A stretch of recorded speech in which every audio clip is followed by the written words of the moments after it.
우리 부곡순복음교회가 1년 된 이 시점에서 만약에 분명한 목표가 없고 꿈이 없다라면 우리는 어떤 교회가 될지 모를 거예요.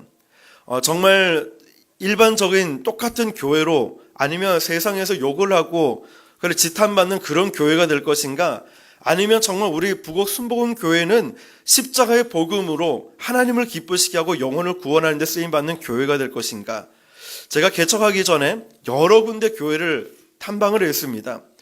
분당 우리 교회도 가보고요. 그 다음에 새로운 교회 한홍 목사님 교회도 좀 많은 곳을 큰 교회를 돌아보았는데 공통점이 있었어요.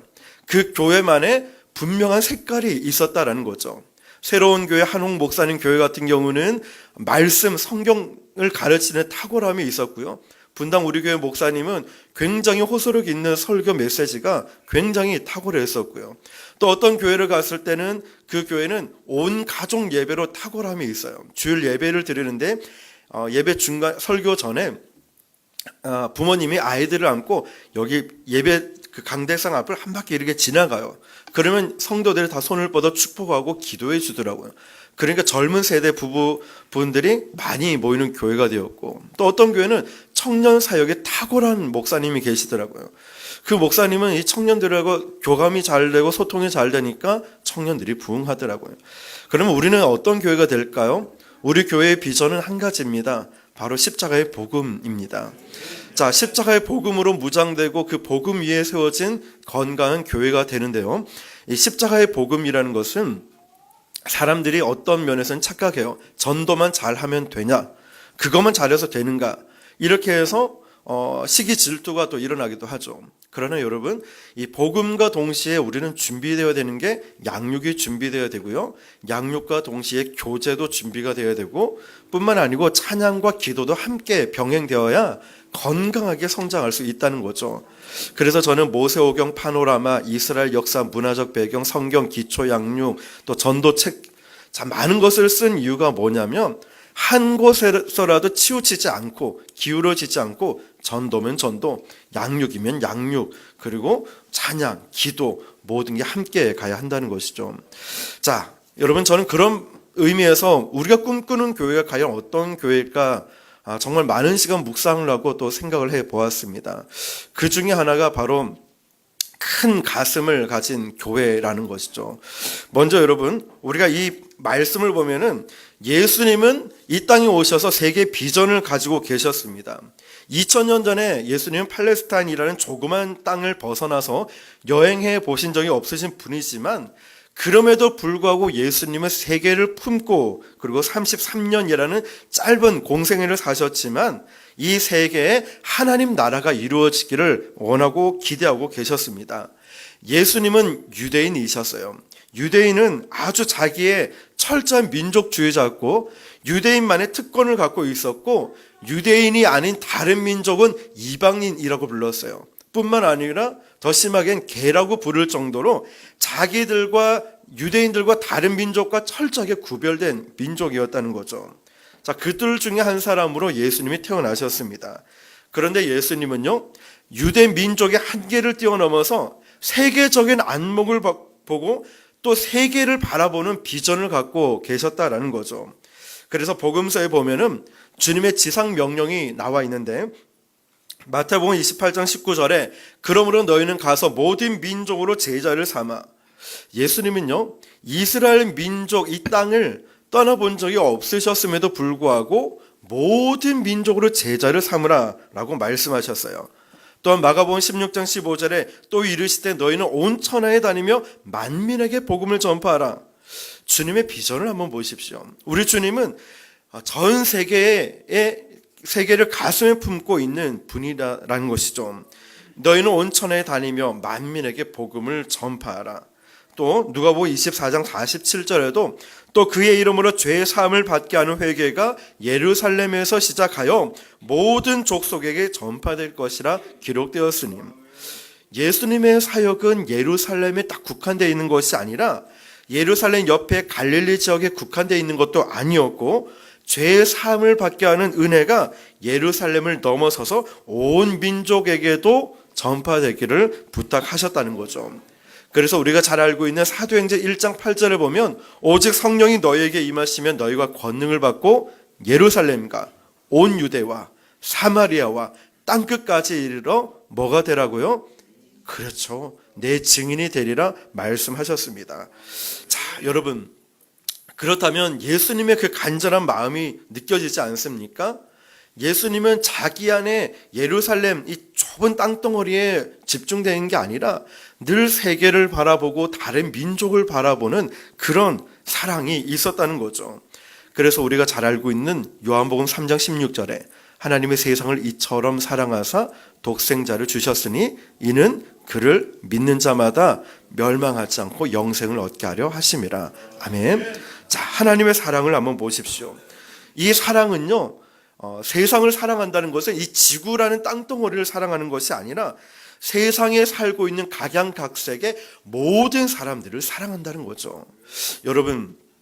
여러분은 그렇게 사랑할 수 있을까요? 여러분 정말 우리 교회 안에서는요, 저도 얼마나 잘생겼습니까? 죄송합니다. 왜 이러죠? 자꾸만 여기만 서면은 자꾸만 교만해지는 것 같아요. 네. 여러분, 정말 우리 교회 안에서는 얼마나 사랑하고 정말 이렇게 믿음 좋게 살아갈 수 있어요. 그런데 정말 교회 밖에 있는 사람을 사랑할 수 있을까요? 저는 설교를 준비하면 하나님께서 제일 먼저 저를 테스트해 보시는 것 같아요. 어떤 말씀을 딱 준비해 놓고 이 말씀을 주일날 증거해야지, 전해야지 라고 하면은 제일 먼저 그 테스트를 저에게 먼저 하시는 것 같아요. 어제도 우리가 정리의 청년들이 청소를 싹 다 하고 음식 준비하고 계단도 막 꾸며놓고 막 그랬어요. 그랬더니 아니나 다를까 이 위에 계신 분이 주님 밑에 스님인데 이 스님이 막 문을 열자마자 뭐 소리를 치고 막 난리 나는 거야. 막. 내가 지금까지 시끄러워 참고 이래도 참고 다 참았는데 이건 너무한 거 아닙니까? 막 이러는 거예요. 그러면서 이 붙여놓은 거 우리도 신도들이 올라오고 하는데 올라올 때 뭐라고 하긴 막 소리를 치는 거야. 아유, 그래 이제 나갔죠. 우리 청년들 있고 혹시나 이제 또 마음이 힘들까봐 제가 이제 문을 닫고 나갔어요. 그 소리를 얼마나 크게 치는지 막 그렇게 이제 참 이런 상황이 연출된 거예요. 근데 저는 그때 어떤 생각을 늘 하냐면 예수님 믿는 목사를 떠나서 예수님 믿는 사람은 뭔가 다른 거를 꼭 보여줘야지 이런 마음이 드는 거예요. 그래서 늘 공손하게 불편함을 끼쳐서 죄송하다고 그까지 생각을 못했다고 막 그런 거예요. 그러면서 말할 기회를 주지 않는 거예요. 너무 막 소리를 치니까 설명할 기회가 없는 거예요. 그냥 죄송합니다 이러다가 이제 분이 좀 깔아앉았을 때 얘기를 한 거예요. 이거 우리가 1주년 행사라서 이거 저희가 청년들이 이렇게 준비해 놨으니까 내일 행사하고 다 뗄 겁니다 하니까 자기 아차 하는 거예요. 그러면서 갑자기 모자를 쓰고 사복을 입고 있었어요. 모자를 쓰고 계셨는데 그 불에 반짝반짝 하더라고요. 딱 하는데 이 모자를 벗으면 90도 갑자기 이렇게 인사를 하는 거예요. 그랬냐고. 몰라서 그랬다고 자기는 계속 붙여놓는 줄 알고 자기네 신도들 올라올 때 얼마나 그 불편, 우리 자기를 생각 안 해주고 배려 안 해준다고 막 그런 거였어요. 나중에 미안하다고 그러는 거예요. 아니요, 뭐 저희도 이렇게 불편함을 끼쳐서 죄송하다고 조금 더 신경 써서 배려하겠다고 그러더니 나중에 제 손을 꽉 잡더니 4층으로 또 데려가는 거예요. 그러면서 그때는 더 정중하게 손을 꽉 잡으면서 90도를 몇 번을 인사하고 이러는 거예요. 사람들이 우리 교회 있는 데서 좀 하면 되는데 민망한지 올라 데려가는 거예요. 그러고 나서 이제 저도 냄새가 올라니까 페브리즈를 뿌리려고 또 나가니까 이제는 막 차를 막 금색 그 봉제들은 스님이 이제 산에서 할 일이 없으니까 차를 많이 만든대요. 굉장히 좋은 차라고 이러면서 따뜻하게 드시면 목에도 좋고 몸에 좋을 거라고 주시는 거예요. 자, 여러분. 그러면서 굉장히 친해지고 가까워진 느낌 들어서 곧 이제 조만간 내려오실 거예요. 오늘 말고 나중에 내려오셔가지고 이제 대화도 나누고 할 거예요. 근데 이 스님이 이런 얘기를 하는 거예요. 목사님, 나도 사실 이제 많은 목사님들을 알고 만나본 적이 있다. 근데 저보고 자기도 화를 내고 인상 쓸 법도 한데 한 번도 인상을 쓰지 않고 그리고 기분 나쁜 표정 짓지 않고 계속 왜 죄송하다고 이렇게 얘기만 하느냐. 목사님은 진짜 목사님 같아요. 이런 얘기를 하는 거예요. 자, 여러분, 물론 화가 나기도 하고 물론 그런 마음이 왜 안 들겠습니까? 그런데 진짜 이 말씀에 생각이 나는 거예요. 예수님처럼 품고 어떤 사람이라도 사랑할 수 있는가라는 거죠. 이게 저에게 가장 먼저 테스트를 하나님이 하신 것 같아요. 그렇다면 여러분, 정말 주님처럼 여러분들은 교회 안에서가 아니라 교회 밖에 나가서 그런 마음으로 사랑하고 품을 수 있는가? 이게 여러분의 질문이라는 것이죠. 자, 이런 얘기가 있어요. 남자가 살다 너무 힘들면 지갑에 있는 마누라 사진을 꺼내본다 합니다. 내가 이 여자하고도 사는데 세상에 못할 일이 어딨냐, 이런 생각을 보는데요. 여자도 살다 힘들면 지갑에 있는 남편 사진을 꺼내봅니다. 내가 이 인간도 사람 만들었는데 세상에 못할 일이 어딨냐. 부부는 서로 그렇게 힘이 되어준다 합니다. 자, 우리 모두 서로에게 힘이 되어주시길 바랍니다. 그 인간 저 인간 하지 마시고. 네. 자, 어쨌든 여러분, 세상을 사랑했던 그 주님의 마음을 우리는 기억해야 된다는 거죠. 저도 우리 부곡 순복음 교회가 내 교회, 내 것, 나만 생각했더라면 하나님은 이렇게 부흥을 주시거나 기뻐하시지 않았을 거예요. 개척할 때 우리도 재정이 어렵잖아요. 이제 자립이 되지 않았잖아요, 아직은. 근데 6개 교회가 한 달 주기로 찾아오는 거예요. 방송 듣고 소문 듣고. 저보다 훨씬 나이가 많으신 목사님들이, 목사님 모든 훈련만 시켜주십시오, 제가 순종하겠습니다, 이러는데 마음이 너무 힘든 거예요. 개척한 지 3년 된 교회, 10개월 된 교회, 1년 넘은 교회 목사님들이 찾아오시는 거예요. 거절을 못 하겠는 거예요. 자, 그런 분들이 교회 가서 같이 전도해드리고, 또 인테리어가 너무 이렇게 되어 있지 않으면 정말 카드로 끊어가지고라도 이렇게 채워주고 도와주는 거예요. 그리고 항상 그 목사님들을 세워드려요. 그러니 이 목사님들이 지금까지도 함께 할 수 있는 이유가 그겁니다.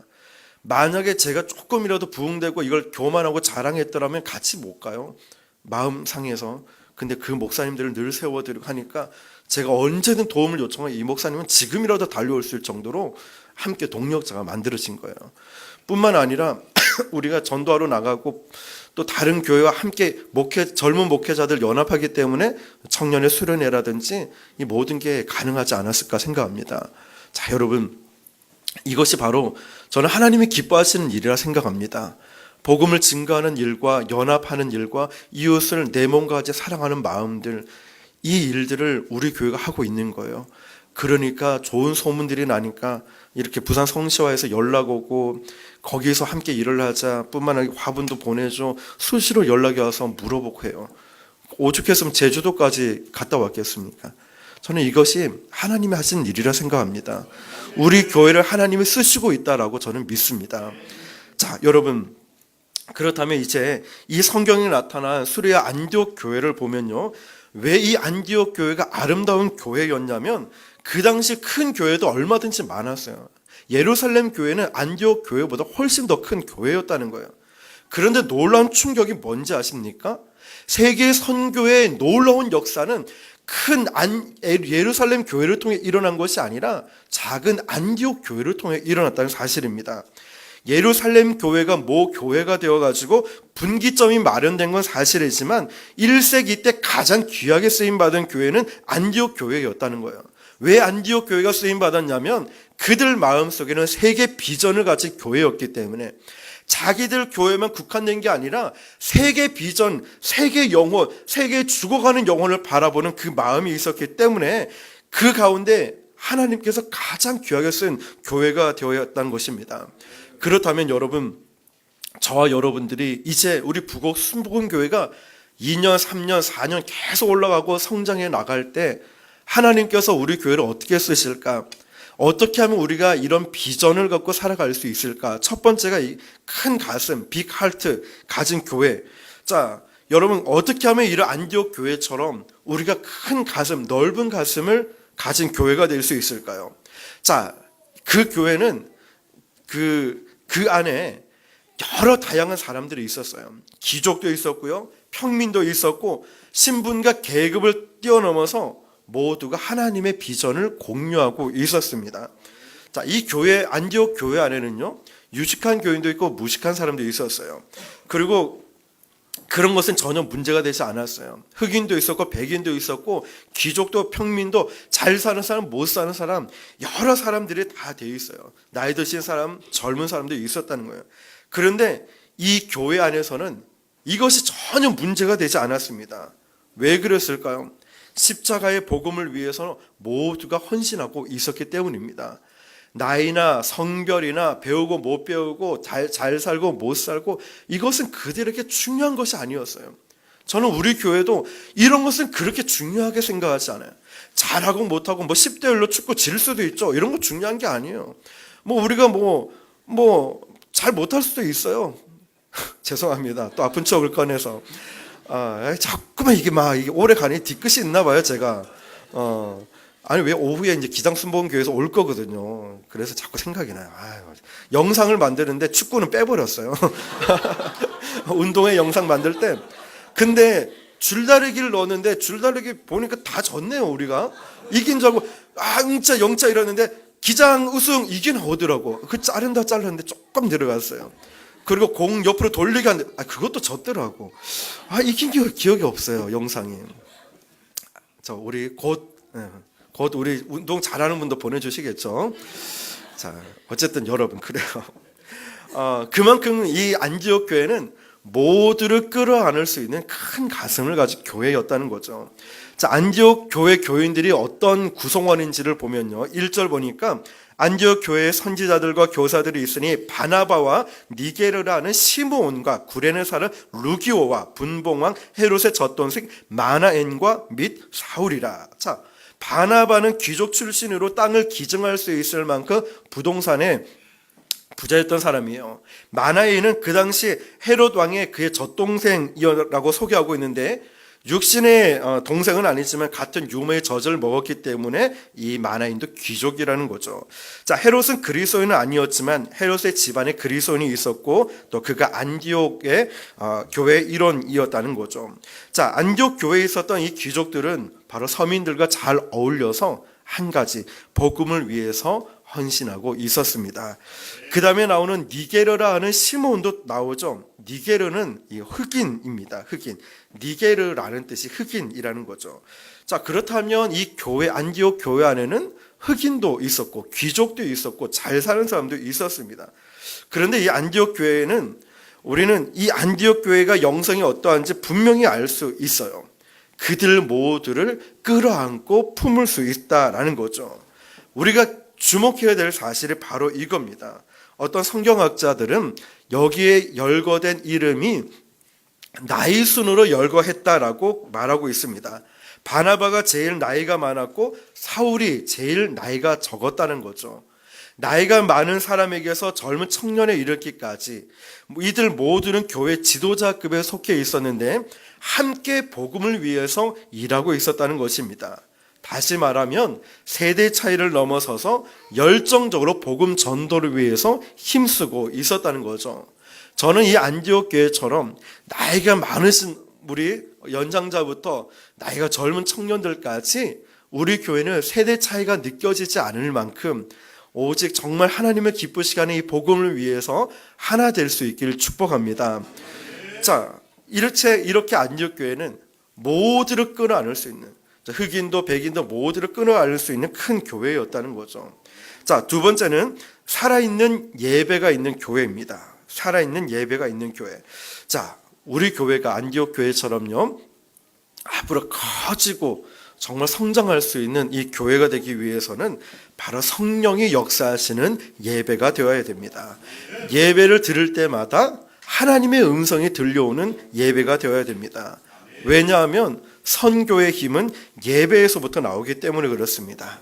안디옥 교회 성도들은 예배를 드리다가 하나님의 음성을 들었다고 합니다. 2절, 주를 섬겨 금식할 때에 성령이 이르시되, 여기서 주를 섬긴다는 것은 예배를 드렸다는 것입니다. 그들은 그냥 예배를 드린 것이 아니라 금식하며 예배를 드렸습니다. 금식할 때 밥을 몇 끼 굶느냐, 이건 중요한 게 별로 아닙니다. 중요한 건 왜 밥을 굶는가라는 거죠. 금식의 이유는 식사 시간까지 아껴가면서 하나님께 기도한다는 뜻입니다. 또 한 가지는 하나님께 집중하기 위해서죠. 안디옥 교회 교인들은요, 금식하면서 하나님을 예배하는 중에 하나님의 음성을 들었습니다. 오늘 저와 여러분들이 예배하는 중에 하나님의 음성을 들을 수 있게 축복합니다. 안디옥 교회의 교인들은 금식하면서 하나님의 음성을 듣는데 2절 이어서 보면 내가 불러 시키는 일을 세계 선교의 위대한 사역이죠. 위하여 바나바와 사울을 따로 세우라 하시니, 자, 살아있는 예배는요 하나님의 음성을 듣게 만듭니다.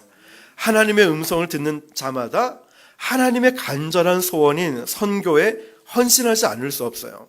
아마 우리 이유나 선교사님도 마찬가지일 거예요. 하나님의 음성을 들었기 때문에 그 러시아까지 문화와 언어와 모든 것이 통하지 않는 그 먼 거리에 가서 선교하고 헌신하지 않겠습니까? 우리는 정말 이 귀한 사역에 우리 북옥 순복음교회가 동참할 수 있는 게 너무나 큰 특권이라 생각합니다. 정말 큰 특권이라고 생각해요. 여러분들이 선교사님을 위해서 늘 기도해 주셔야 되고요. 그리고 선교 헌금도 늘 내셔요. 그래서 우리 선교사님을 위해서 정말 든든한 후원자가 되어야 한다는 거죠. 하나님의 음성을 듣는 자는 아무리 어렵고 힘들어도 헌신하게 돼 있어요. 하나님의 음성을 듣는 자는요, 아무리 억울한 일이 있어도 참고 믿음으로 극복해 나갑니다. 하나님의 음성을 들으니까 8월의 그 폭염에도, 아니면 그 추운 한파가 와도, 태풍이 와도 하나님 저 다리가 아파서 못 가게 했어요. 하나님 오늘 전도할 사람 없어요. 저 못 가게 했어요. 이유가 너무 많아요. 나가지 못할. 근데 오늘 안 나가고 좀 쉬어야 하지 않은데 하나님이 그런 마음을 주셔요. 나가라. 예비된 영혼이 있을 거다. 나가라. 이런 마음을 주시는. 교회 출근하면서 오다가 교회 오는데 한 영혼이 다 우리 교회 올 것 같은, 구원받을 것 같은 그 영혼처럼 보이는 거예요. 그러면 교회 차에 항상 전도지가 비치가 한 200장, 300장 늘 놔두니까 그냥 차를 한 곳에 세워두고 그냥 전도하러 가는 거예요. 가다 보면 막 30분만 하고 가야지 이러는데 1시간이 되고 2시간이 지나버리는 거예요. 하나님이 그런 마음을 주시니까 가만히 있을 수 없다는 거죠. 하나님이 마음을 주시니까 그 스님에게도 그냥 품고 내가 정말 예수 믿는 사람은 다르다는 걸 보여줘야지, 이런 마음, 끌어안는 마음이 되는 거예요. 하나님의 마음 믿음 주시고 음성 들려주시니까 우리는 물질이 아직 그렇게 여유 있는 거 아니지만 더 힘든 교회를 섬기게 되는 거예요. 믿음으로죠. 믿음으로. 여러분, 하나님 예배를 통해서 하나님의 음성을 듣는 자는 내가 용서할 수 없는 저 인간 그 인간이라 부르는 어떤 누군가를 할지라도요, 하나님의 그 마음을 주시면 그를 용서하고 품을 수 있게 돼요. 하나님이 난 물질도 직장도 어렵고 건강도 좋지 않은데 예배 통해 하나님이 나에게 감동을 주시고 은혜 주시면요, 내 감정 따위는 중요하지 않아요. 순종하며 그들에게 나가고 믿음으로 선포할 때 일은 하나님이 하십니다. 역사는 하나님이 하십니다. 자, 여러분, 저는 예배가 죽어 있으면 선교도 죽는다고 생각합니다. 살아있는 예배, 성령 충만한 예배 가운데 하나님의 음성이 들려오는 거예요. 살아있는 예배뿐만 아니라 살아있는 예배자가 되어야 돼요. 예배는 받는 사람이, 받는 분이 받아야 온전한 예배가 돼요.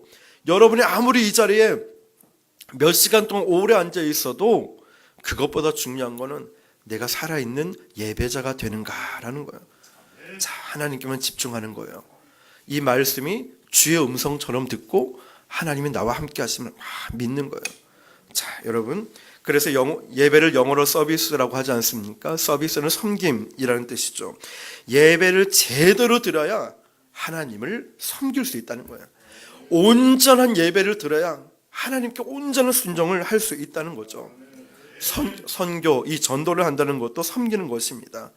섬김은 영감 있는 예배를 통해 시작되는 것입니다.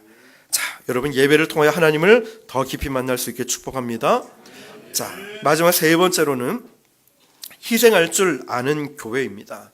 우리가 전도를 외치고 선교를 외치고 또 이 선교에 헌신할 것을 권유할 때 어떤 사람들은 이런 생각을 합니다.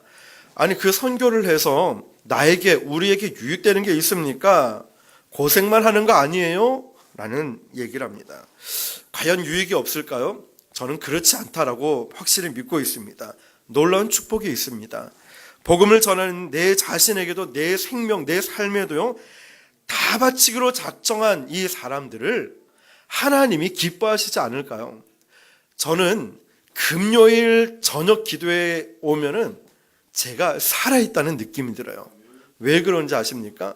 목요일도 정말 아침부터 밤늦게까지 부곡동 갔다가 구포에 전도하고 광안리 가서 전도하고 대연동 가서는 교회 전도팀 훈련을 시키고 오면 10시에 끝나고 오면 교회 오면 11시가 다 됩니다. 그때도 너무 행복하죠.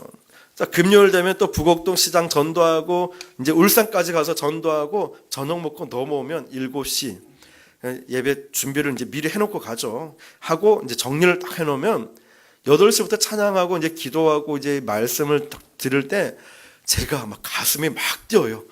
아, 살아있는 목사가 된 것 같다. 진짜 목사가 된 것 같다. 이런 느낌이 막 드는 거예요. 왜 그럴까요? 복음을 전하고 나니까 하나님의 기뻐하심이 막 가슴 속에 막 머리를 쓰다듬는 막 그런 느낌. 머리를 하도 쓰다듬어서 여기 약간 여기 까졌어요. 머리카락이 원형 탈모처럼 쭉 빠졌는데 어쨌든 조금 빠져. 그래요. 하도 쓰다듬어 주셔가지고 하나님 얼마나 예쁘다고. 자, 저보다 더 빠지신 분 계십니까? 아마 칭찬을 더 많이 받은 분이 계실 거예요. 예. 위에 분은 더 많이 받았는데 막 이런 광이 나시더라고요. 예.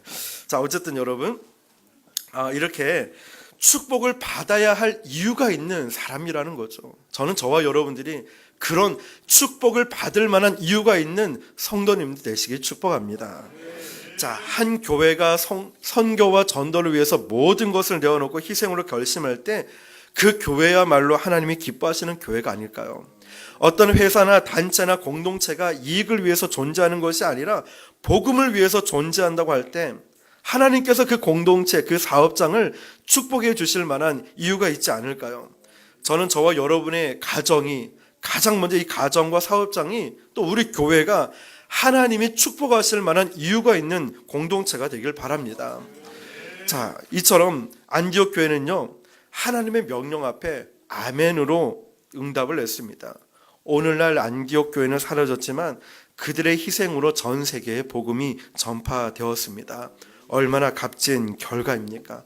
저는 정말 간절히 바랍니다. 이지훈이라는 사람이 높아지고 드러나는 게 아니라 정말 부곡 순복음 교회를 통해 일하시는 하나님만 드러나길 바랍니다. 그래서 저는 페이스북에다가 저희도 전도하는 거를 올립니다. 카카오 스토리하고 블로그하고. 얼마 전에 캐나다에서 연락이 왔어요. 캐나다에 있는 분이 댓글로 그리고 얘기를 나누면서 도전을 자기가 좋아요나 댓글은 자주 안 달았지만 늘 보고 있는데 이 전도에 정말 큰 도전을 받고 있다고 캐나다에서까지 연락이 와요. 수원에서도 연락이 왔어요. 그분하고는 연락처를 갖고 있는 건 아니지만 페이스북 메시지를 주고받았어요. 다음에 기회가 되면 목사님 모시고 싶습니다. 그 교회에서도 정말 매주 도전을 받고 우리가 큰 힘을 얻고 있다고. 자, 여러분, 저는 이처럼 우리 교회가 십자가의 복음을 위해서 살아가는 건강한 교회가 될 수 있길 바랍니다. 이처럼 안디옥 교회처럼 큰 가슴을 가진 교회가 될 수 있길 바랍니다.